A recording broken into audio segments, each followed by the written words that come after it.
সারাদিন রোজা রাখার পর বিকাল টাইমটা আসলে যে কি একটা শান্তি লাগে শুধুমাত্র সারাদিন কষ্ট করে রোজাদার ব্যক্তিগুলোই বুঝতে পারবে।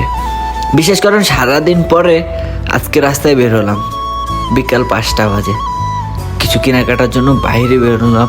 বাহিরের যে বাতাসটা প্রাণ মুগ্ধ করে দিল। সারাটা দিন যে ক্লান্ত ছিল শরীর, সেই ক্লান্তিটা দূর হয়ে গেল হালকা বাতাসে। এতটাই ভালো লাগতেছিল, এত সুন্দর আবহাওয়া ছিল আজকের বিকালটা। এবং বিকাল মানেই সুন্দর। সারাটা দিন অক্লান্ত পরিশ্রম করার পরে বিকালের হালকা বাতাসে রাস্তায় বের হলেই বুঝতে পারবেন দুনিয়াটা কত সুন্দর। বা বিশ্বাস করেন, এই যে হেঁটে যাচ্ছি খুবই খুবই ভালো লাগতেছে। সারাটা দিন যে রোজা রাখছি মনেই হচ্ছে না। এত ক্লান্ত, এত কষ্ট, ক্ষুধার্ত পেট, কিছুই মনে হচ্ছে না। খুবই ভালো লাগতেছিল আজকের বিকালটা। কিরে রোজা রাখস নাই? তুই রবা দেখছি খাই দে, তুই কি বেরোজদারি? রোজা রাখলি না কে? তুই খাইছ কমিয়া? হ্যাঁ,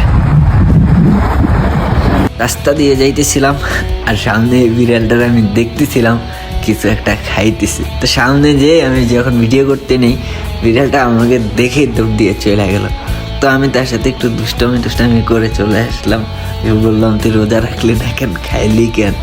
রোজার দিনে রোজা না রেখে তুই খাইলি কেন? আসলে ওরা তো অবুঝ প্রাণী, কখন রোজা কখন কি সেটা হয়তো ওদের বুঝ জ্ঞান নেই, হয়তো বা থাকতে পারে, কিন্তু আমাদের জানা নেই। কোনো একটা সমস্যার কারণে হয়তো বা সে আজকের রোজাটাও রাখেনি, এমনও হতে পারে। তো আজকের বিকালটা মাশাআল্লাহ কি সুন্দর, উপভোগ করুন আপনারা।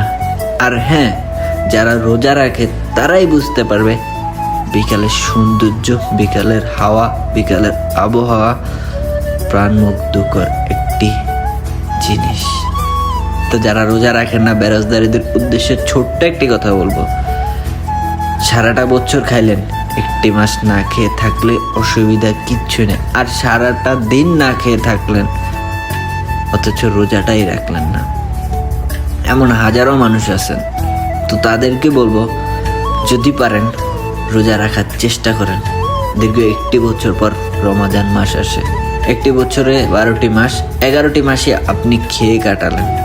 1টি মাস না খেয়ে কাটার একটু কষ্ট করেন, দেখবেন এই দুনিয়াতে না হলেও ওই দুনিয়াতে আপনি এই রমাদানের উসিলায় অনেক কিছু পাবেন। ভালো থাকবেন, সুস্থ থাকবেন। ভিডিওটি এই পর্যন্ত। যদি ভিডিওটি ভালো লেগে থাকে অবশ্যই লাইক, কমেন্ট, শেয়ার করতে